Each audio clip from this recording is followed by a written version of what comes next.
Bueno, atentos a isto, porque ben sabedes que cada vez vemos máis patinetes eléctricos nas rúas e cada vez tamén temos que contar, lamentablemente, sinistros que se producen con estes patinetes. Por iso, a DXT vai a tomar medidas. E senón, mirade para aquí, porque antes do día 2 de xaneiro do 2026, se tendes un patinete eléctrico, tédelo que inscribir no rexistro público para que así sexa legal que circuledes con el polas estradas. E moito ollo porque, ademais disto, tamén lle tedes que facer un seguro de responsabilidade civil, é dicir, un seguro que cubra a terceiros. Con isto, que tedes que facer antes do 2 de xaneiro do 2026 todos que teñades un patinete eléctrico como a mí, aquí o meu compañeiro Espiño. Epa, non é meu, Rocío? Agardo que teñas ese seguro a terceiros porque como descontroles atropelasme. Non, hai que ter moito cuidado porque son moi cómodos, é verdade, pero estamos falando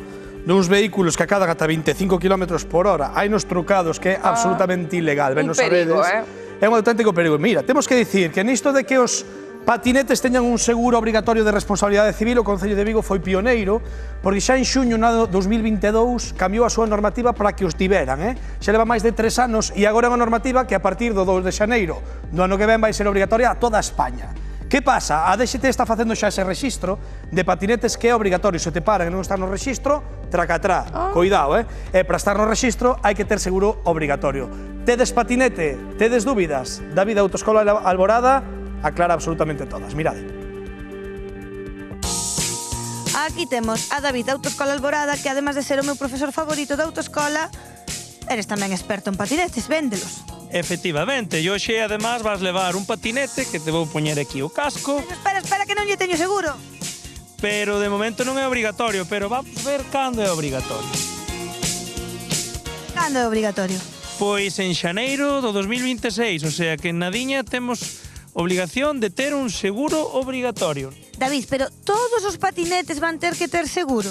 Pois sí, hai que rexistralos e ten que haber unhas marcas que na páxina da DXT salen dos que valen e despois, unha vez que estén autorizados, daránlles unha pegatina, estarán rexistrados e despois habrá que facerlle o seguro. Temos outro detalle, que a partir do 2027 vai haber patinetes que se non están nesa páxina rexistrado desas marcas non van poder estar autorizados para circular, de maneira que teñan unha frenada específica, que teñan que ter unha iluminación e retroreflectantes para que seamos visibles e correctos, porque ademais date conta que pode haber atropello cas persoas, pode haber un incendio provocar desperfectos de inmuebles moi considerables e vai haber unha cobertura considerable. Estamos falando de 6.450.000 euros a daños a persoas. Ahora o patinete incluiríase en vehículo personal lixeiro, non? Sí, chámase eso, VPL, que van a considerar vehículo personal lixeiro e ten que reunir unha serie de características. A velocidade ten que ir entre 6 por hora e máximo 25 km por hora. E peso máximo ten que ser de 25 kilos. Bueno, pois nada, pos o pé aí, tens que manter un poquinho pulsado, está na marcha máis despacito, Ai, non, que me dá medo. Bueno, non é o meu, Pero queríache preguntar, agora cos seguros acabouse de trucar? Sí, porque para que reúnan as características unha das normas é que este precintado para que non se podan trucar. E de feito hai controles de se algún está trucado, Aquí estes vehículos durante moito tempo estuveron circulando sin máis, chegou a haber atropelos. Hai un antecedente bastante grande porque no 2023 houbo bastantes mortes, entonces claro, isto ten que estar controlado, legislado e cunha responsabilidade que cubra os danos.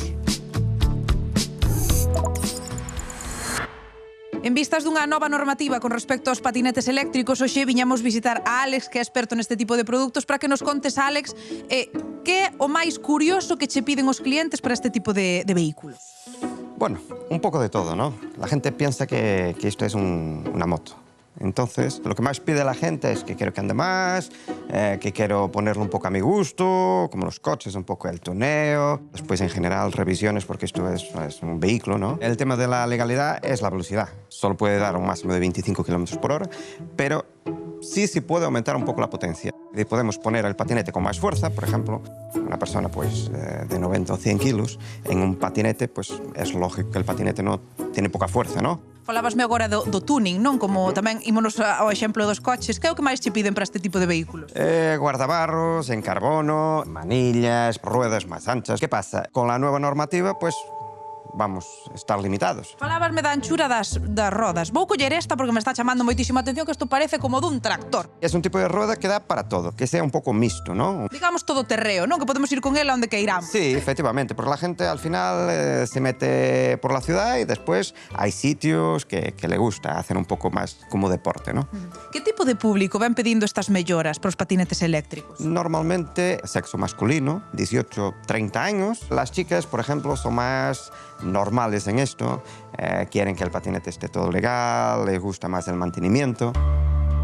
De cara á nova normativa do 2026, que melloras vai ter que acometer neste tipo de vehículos? Los patinetes van a necesitar tener intermitentes, una placa de matrícula, si te fijas, este tiene una luz aquí y no tiene sitio para poner la placa de matrícula. Al parecer va a tener que tener como un identificador, que aún no sabemos cómo en los patinetes antiguos se va a hacer.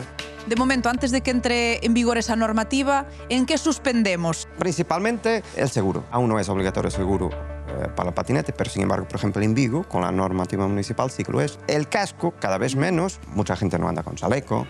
Y Alex, cando se soben as aceras, puedes llevar el patinete de la mano por donde quieres, pero no encima ni circulando. Y eso va a estar muy controlado. Yo me acuerdo cuando empezamos con los patinetes, ahí por el año 2018, había 2 patinetes en Vigo y la gente quedaba mirando, parecía que había una nave espacial. Y a día de hoy es lo más normal. Va a frenar un poco, pero una vez que nos adaptamos, yo creo que sí que podría ir a más.